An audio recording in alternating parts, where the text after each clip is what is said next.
Cette formation a été développée dans le cadre du projet e-Passage Incendie, Prévention, Accessibilité et Sécurité pour les personnes âgées.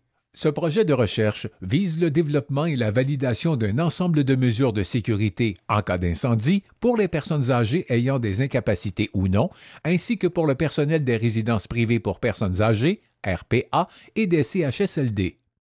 L'objectif de cette formation est de vous fournir les outils nécessaires pour réagir adéquatement en cas d'incendie et pour procéder à une évacuation méthodique et sécuritaire.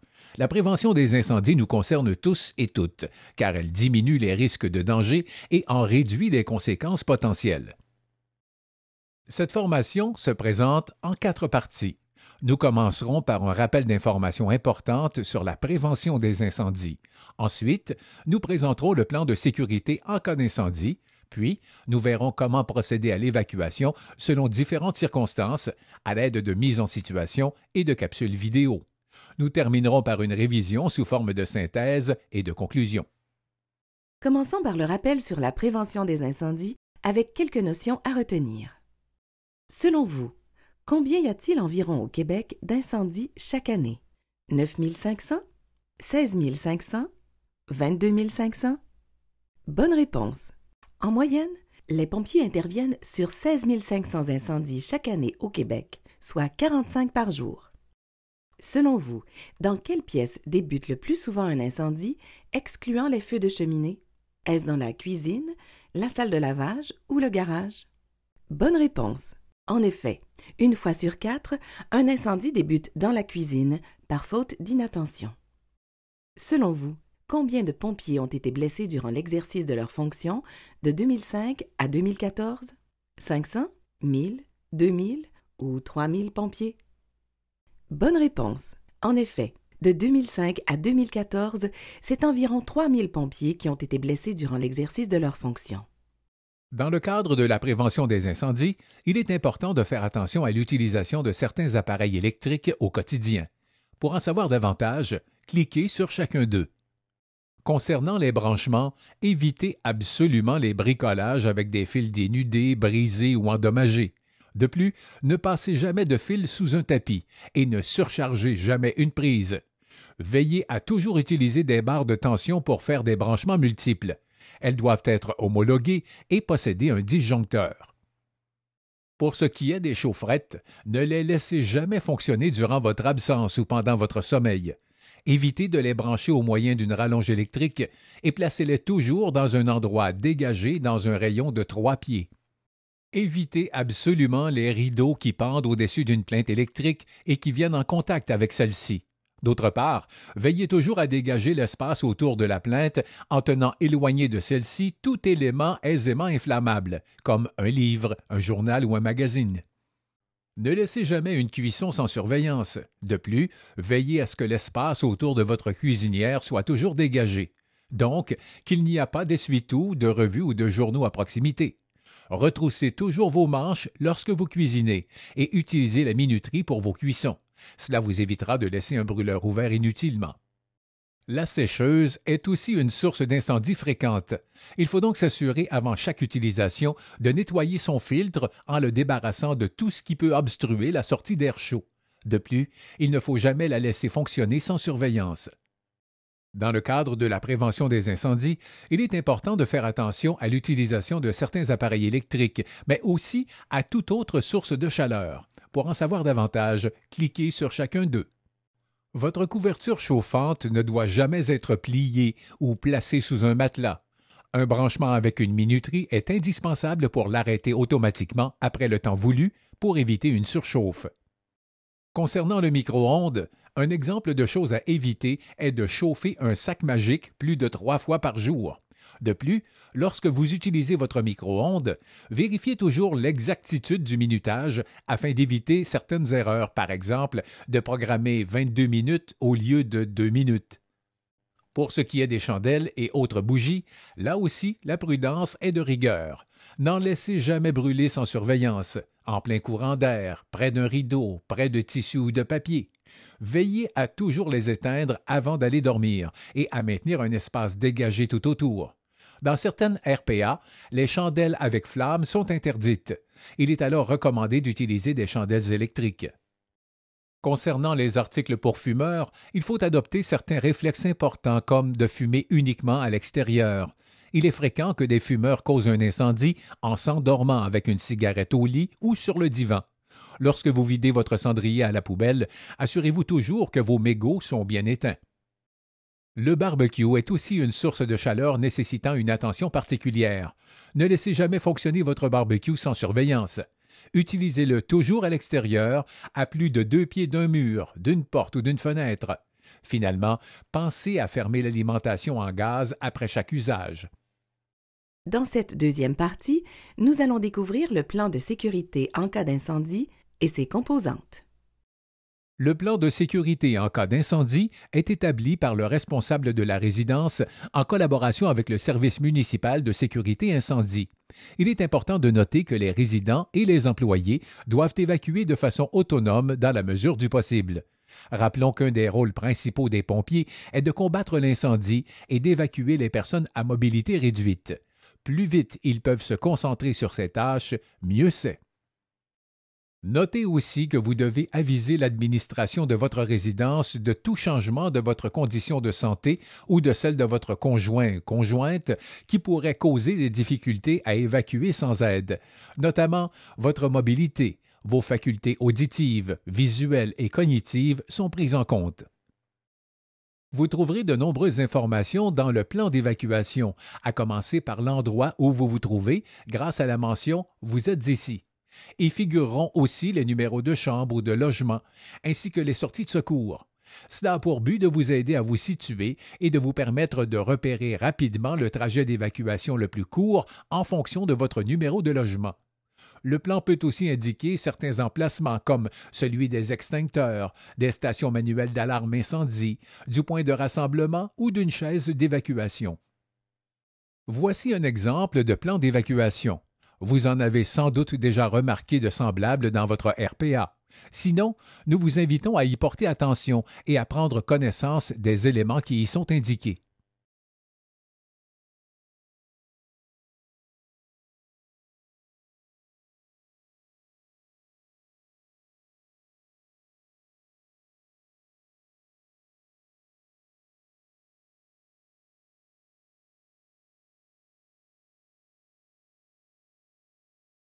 À présent, la troisième partie nous apprendra quand et comment procéder à une évacuation de façon sécuritaire et ordonnée.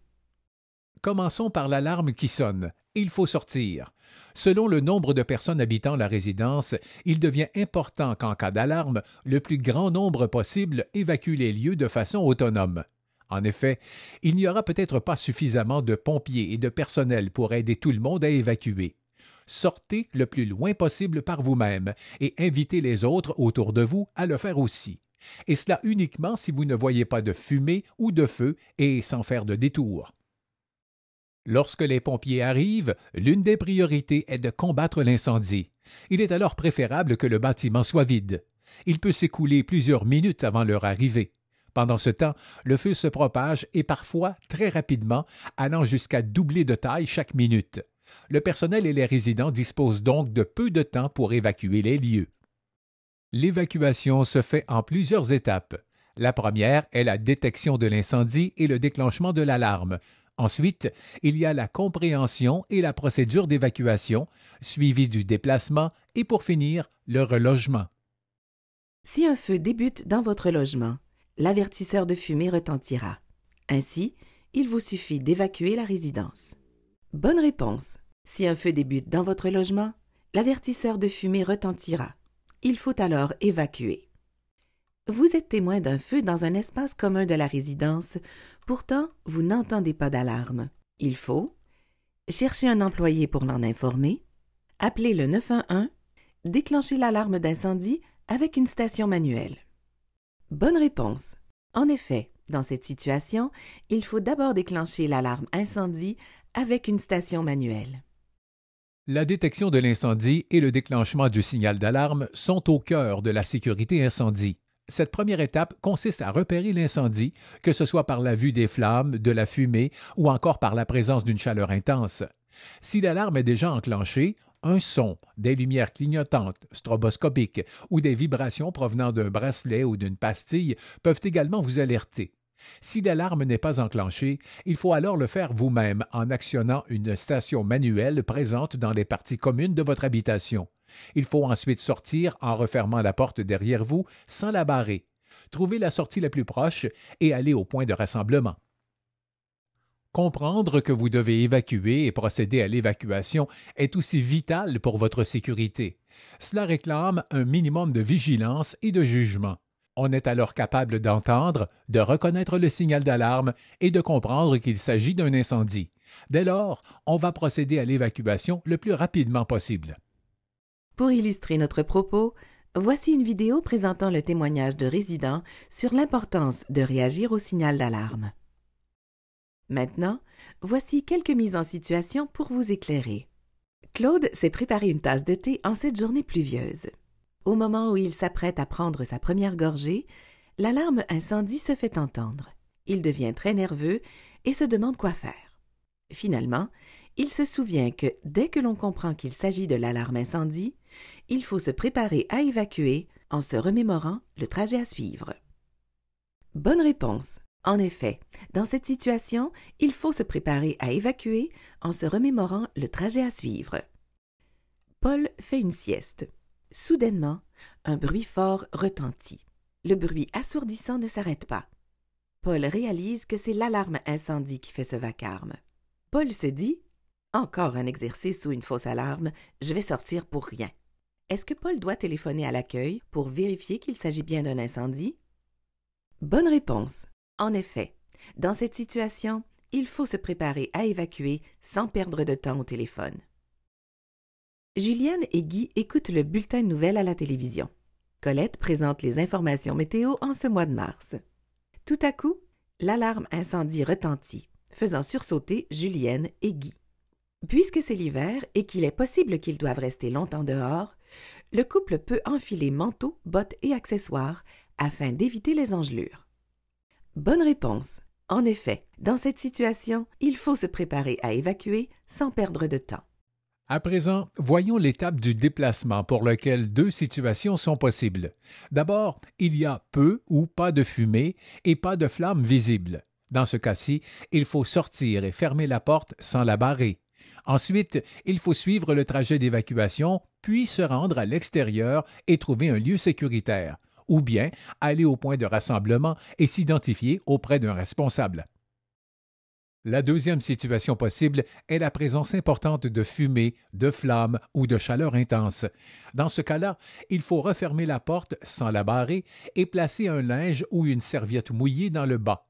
Il faut ensuite aller devant une fenêtre pour attirer l'attention et se signaler, puis s'accroupir au sol avec un autre linge mouillé sur le visage. L'idée étant de ne pas respirer de gaz toxiques, mais plutôt l'air frais qui reste au niveau du plancher. On peut aussi sortir sur le balcon et attendre l'intervention des pompiers. Parfois, l'évacuation peut se dérouler avec certaines difficultés. Cela peut être dû à des limitations personnelles comme le manque de mobilité, la prise de certains médicaments, une mauvaise vue, une ouïe réduite ou tout simplement un sommeil profond qui peuvent affecter votre vigilance et votre capacité à réagir. Si vous êtes dans cette situation, il est important de demander à votre résidence s'il est possible d'obtenir certains appareils adaptés tels que des stroboscopes, des bracelets ou pastilles vibrantes pour vous assurer d'être alerté en cas de besoin. Par ailleurs, des couloirs étroits et encombrés ou de solides portes coupe-feu difficiles à ouvrir peuvent aussi représenter des obstacles environnementaux. Toujours dans le but de vous sensibiliser à la sécurité incendie, voici une vidéo expliquant quoi faire en cas d'évacuation. À présent, voici une autre vidéo démontrant comment utiliser une rampe d'escalier lorsqu'on est affecté d'une mobilité réduite. Enfin, voici une dernière vidéo démontrant comment descendre un escalier en cas de mobilité réduite et d'un sens de l'équilibre défaillant. Voici maintenant quelques questions en lien avec l'évacuation. Dans le cas d'une alarme incendie, sans flamme ni fumée, il faut sortir immédiatement sur le balcon, sortir immédiatement dans le corridor, attendre l'arrivée des pompiers? Aucune de ces réponses. Bonne réponse. En effet, Dans le cas d'une alarme incendie sans flamme ni fumée, il faut sortir dans le corridor. Une fois dans le corridor, il faut vous diriger vers l'extérieur de la résidence en suivant le trajet d'évacuation prévu en cas d'incendie et qui est indiqué par le signe rouge ou vert. Bonne réponse. En effet, une fois dans le corridor, il faut vous diriger vers l'extérieur de la résidence en suivant le trajet d'évacuation prévu en cas d'incendie. Il faut se diriger vers la porte principale pour évacuer la résidence. Bonne réponse. En effet, l'évacuation n'implique pas de sortir par la porte principale. Il y a d'autres sorties de secours qui figurent sur le plan d'évacuation et qui pourraient être plus proches de vous. Il faut toujours en prendre connaissance par prévention. Une fois arrivé à l'extérieur, il faut aller se réfugier dans sa voiture ou celle d'un voisin, aller attendre dans un bâtiment voisin, aller voir les pompiers ou se rendre au point de rassemblement et s'identifier auprès d'un responsable. Bonne réponse. En effet, il faut se rendre au point de rassemblement et s'identifier auprès d'un responsable. Dans le cas où il y aurait beaucoup de fumée et une chaleur intense, ou même des flammes dans le corridor, faut-il sortir immédiatement sur le balcon et crier à l'aide, suivre le trajet d'évacuation en rampant au sol, refermer la porte et y mettre un linge mouillé au bas de celle-ci? Aucune de ces réponses. Bonne réponse. En effet, s'il y a beaucoup de fumée, des flammes ou une chaleur intense dans le corridor, refermez la porte et mettez un linge mouillé au sol en bas de celle-ci. Toujours dans le cas où le feu est pris dans le corridor, après avoir refermé la porte, il faut aller attendre dans la salle de bain et ouvrir le robinet de la douche. Bonne réponse. En effet, dans cette situation, il est inutile d'ouvrir le robinet de la douche.